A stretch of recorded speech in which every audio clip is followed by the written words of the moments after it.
Diana सल्तनत में एक राजकुमार रहता था जो बेहद खूबसूरत, ताकतवर और बेशुमार दौलत का मालिक था। मगर उस सब के बावजूद उसका दिल तंग और गुरूर से भरा हुआ था।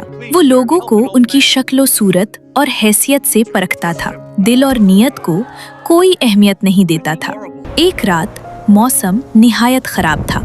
आंधी, बारिश और सर्दी ने पूरे इलाके को अपनी लपेट में ले रखा था। इसी रात एक बूढ़ी औरत महल के दरवाजे पर आई। उसने कांपती आवाज में कहा, ऐ शहजादे, मुझे सिर्फ एक रात के लिए पनाह दे दीजिए। सुबह होते ही मैं यहाँ से चली जाऊंगी। बदले में ये सुर्ख गुलाब कबूल फरमा लीजिए। राजकुमार जोर से हंसा और बोला, गुलाब? ये गुलाब? तुम्हें लगता है मुझे किसी चीज की कमी है? निकल जाओ यहाँ से। इसी लम्हे बूढ़ी औरत एक खूबसूरत परी में बदल गई। उसकी आंखों में गुस्सा और अफसोस था। उसने कहा, तुम सिर्फ जाहिरी खूबसूरती देखते हो। तुम्हारे लिए किसी के दिल और नियत की कोई अहमियत नहीं। आज से तुम एक खौफनाक दरिंदे में बदल जाओगे। राजकुमार एक खौफनाक बीस्ट में बदल गया। नौकर, चाकर और दरबारी बोलते हुए बर्तनों, बिस्तर, हथियारों और चीजों में तब्दील हो गए और शानदार सल्तनत एक वीरान खंडर बन गई। परी ने जाते हुए कहा, जब तक कोई तुमसे तुम्हारी शक्ल की परवाह किए बगैर तुमसे मोहब्बत ना करे, तुम इंसान नहीं बन सकते। और याद रखो, जब इस लाल गुलाब की आखिरी पत्ती गिर जाएगी, तुम हमेशा के लिए देव ही रह जाओगे।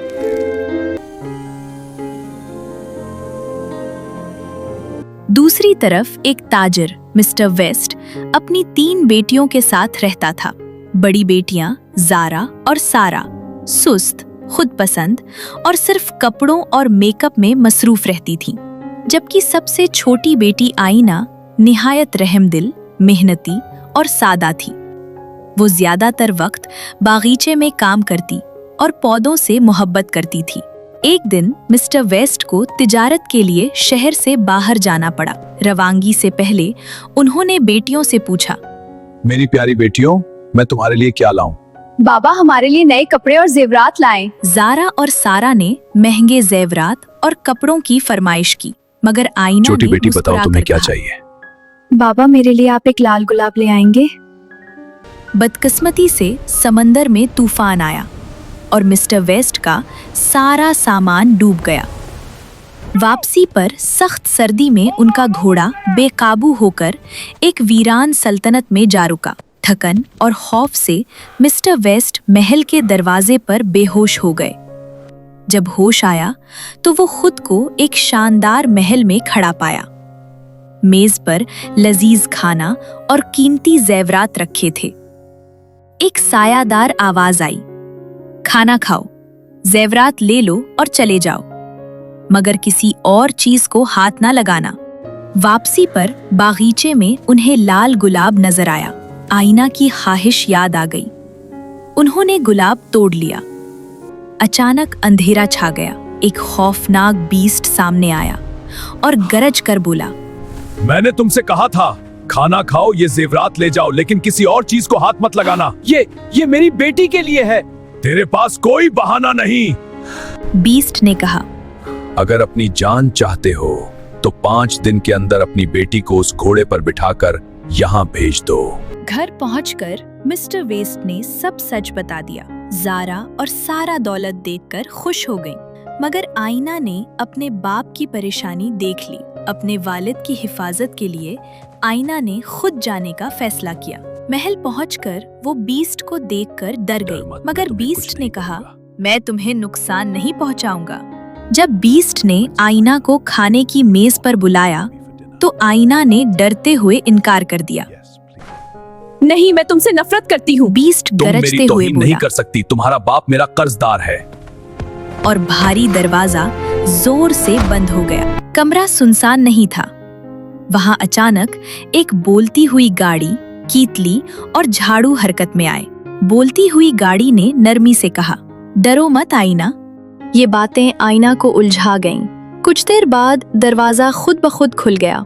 आईना आहिस्ता आहिस्ता बाहर निकली। आईना महल के अंदर घूमने लगी। वीरानी के बावजूद महल में एक अजीब सा हुस्न था।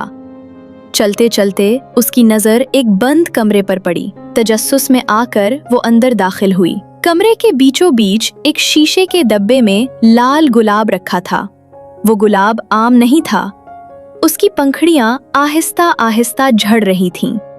जैसे ही उसने हाथ बढ़ाया, बीस्ट गुस्से से धाड़ता हुआ अंदर आया। मैंने तुमसे कहा था किसी चीज को हाथ मत लगाना। आईना डर गई, मगर उसने हिम्मत करके कहा, तुम हर बात छुपाते हो। आखिर ये गुलाब क्या है? ये सुनकर बीस्ट का गुस्सा काबू से बाहर हो गया। वो कमरे में पड़ी चीजें तोड़ने लगा। गुस्से में एक वजनी चीज उस पर आ गिरी। बीस्ट जख्मी हो गया।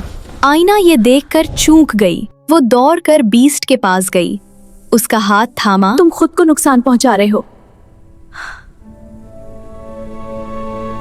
उसने बीस्ट की चोट पर मरहम लगाया। बीस्ट पहली बार किसी के लम्स से नहीं, किसी की फिक्र से कांप उठा। मगर उसी खामोशी में उनकी मोहब्बत की पहली शुरुआत हो चुकी थी। आईना के महल से जाने के बाद दूसरी तरफ मिस्टर वेस्ट के घर में दौलत की चमक हर आंख को खैरा कर रही थी। ज़ारा उन सब चीजों को पहन पहन कर खुद को आईने में देख रही थी। इसी दौरान उसका महबूब डैनियल वहां आया। डैनियल ने चारों तरफ नजर दौड़ाई। उसकी आंखों में हैरत भी थी और लालच भी। वो आहिस्ता से बोला, ये सब क्या है? तुम्हारा बाप का बिजनेस तो डूब गया था, फिर ये सब एक राज है। पर मैं तुम्हें बता सकती हूँ। वो उसे एक तरफ ले गई और आहिस्ता आहिस्ता सारी कहानी सुना दी। एक जादुई बेस्ट है जो सोनी के महल में रहता है और वहाँ मेरी बहन कैद है। और हम यहाँ मजे कर रहे हैं। डैनियल खामोश हो गया। उसके जहन में दौलत की तस्वीरें घूमने लगी। वो दरअसल एक समंदरी लिटेरों के ग्रोह का हिस्सा था। मिस्टर वेस्ट का कारोबार डूबने के पीछे भी उसी का हाथ था। डैनियल ने जाली हमदर्दी दिखाते हुए कहा, अगर वो बेस्ट मर जाए तो ये सारी दौलत तुम्हारी हो सकती है। क्या वाकई? आओ मेरे साथ। तब ज़ारा ने वो जादुई सीटी निकाली जिसके बजाने से काला घोड़ा आता था। ये उसी की है। उसी घोड़े ने आईना को वहां पहुंचाया था। डैनियल ने सीटी को हाथ में लेकर मुस्कुरा कर कहा, बस अब सब कुछ हमारा होगा। दूसरी तरफ आईना और बीस्ट महल में एक पुरसुकून जिंदगी गुजार रहे थे। वो अब रोज साथ खाना खाते, लंबी बातें करते और शाम को महल के बाग में टहलते थे। बीस्ट का गुस्सा अब कम हो चुका था और आईना के दिल में उसके लिए खौफ की जगह हमदर्दी और एहसास ने ले ली थी। एक दिन बीस्ट ने हिचकिचाते हुए आईना से पूछा, अगर मैं तुम्हें कोई तोहफा देना चाहूँ तो तुम क्या मांगोगी? मुझे बस मेरे बाप को देखना है। उसकी आंखों में एक दर्द सा उभरा, मगर उसने कुछ कहे बगैर आईना को अपने पीछे आने का इशारा किया। वो उसे एक खास कमरे में ले गया।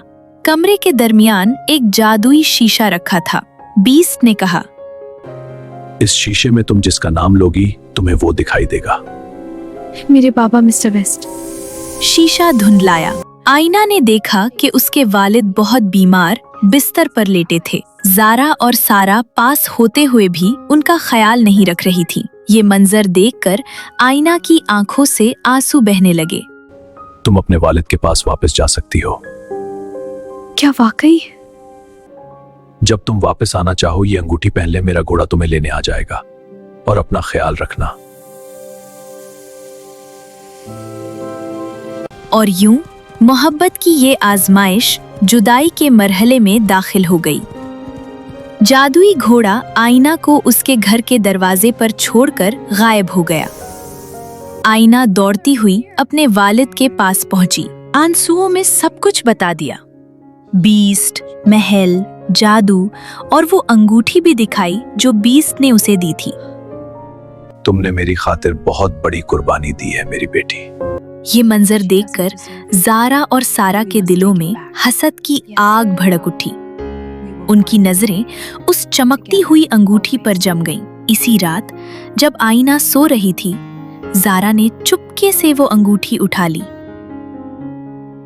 अगले दिन आईना का दिल बेचैन था। बीस्ट की याद उसे हर लम्हा सता रही थी। वो वापस जाना चाहती थी, मगर अंगूठी गायब थी। वो घबराकर पूरे घर में अंगूठी तलाश करने लगी, कमरा, संदूक, हर जगह, मगर नाकाम रही। आखिरकार वो जारा के कमरे की तरफ गई। दरवाजे के बाहर उसे आवाजें सुनाई दी। बस अब सब हमारे पास होगा। मेरा बॉयफ्रेंड बहुत जल्द इस बेस्ट को खत्म कर देगा सारा और ने आईना उसे लालच बचाने से नहीं कहा। जा पाएगी, क्योंकि अंगूठी हमारे पास है। अब सब कुछ हमारे हाथ में होगा। ये सुनकर आईना के पांव तले जमीन निकल रही। दूसरी तरफ वीरान सल्तनत में डैनियल अपने समंदरी लुटेरों के ग्रोह के साथ पहुंच चुका था। हथियारों की झनकार और नियतों की सियाही हर तरफ फैली हुई थी। बीस्ट अकेला उनके सामने खड़ा था।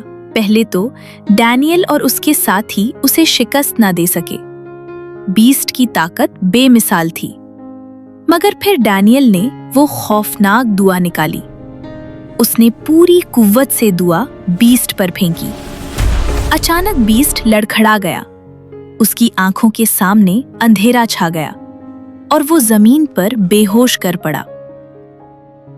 आईना के दिल में अब एक ही ख्याल था, बीस्ट को बचाना। वो गुस्से से जारा और सारा के सामने खड़ी हो गई। उसकी आंखों में आंसू और आवाज में दर्द था। आईना ने दोनों बहनों को जोरदार थप्पड़ मारा और जारा के हाथ से वो जादुई अंगूठी छीन ली।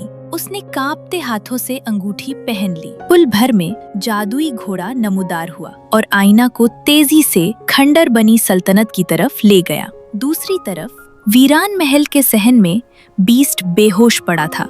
लाल गुलाब की तकरीबन सारी पत्तियां झड़ चुकी थीं। आईना घोड़े से उतरकर दौड़ती हुई बीस्ट के पास पहुंची। उसे उस हाल में देखकर वो टूट गई। वो घुटनों के बल बैठ गई, बीस्ट के हाथ थामे और रोते हुए बोली, मैं आ गई हूँ, मैं तुमसे मोहब्बत करती हूँ। आईना का एक आंसू बीस्ट के सीने पर गिरा। अचानक हवा बदलने लगी। एक तेज रोशनी फैली। जादू टूटने लगा। वीरान खंडर एक बार फिर सरसब्ज, रोशन, बीस्ट का जिस्म कांपने लगा और लम्हों में वो एक खूबसूरत शहजादे में बदल गया। आईना हैरत से देखती रह गई और जिन लोगों के दिल काले थे, डैनियल और उसके साथी, वो जानवरों में बदल गए। खुशियों का अंजाम। शहजादे ने आईना का हाथ थाम कर कहा, आईना, तुमने मुझे मेरी इंसानियत, मेरी सल्तनत और मेरी पहचान वापस दिला दी। क्या तुम मुझसे शादी करोगी? हाँ मेरे प्यारे शहजादे। और फिर पूरी सल्तनत में खुशियां फैल गईं। आईना और शहजादे की शानदार शादी हुई और वो हमेशा खुशी खुशी रहने लगे थे।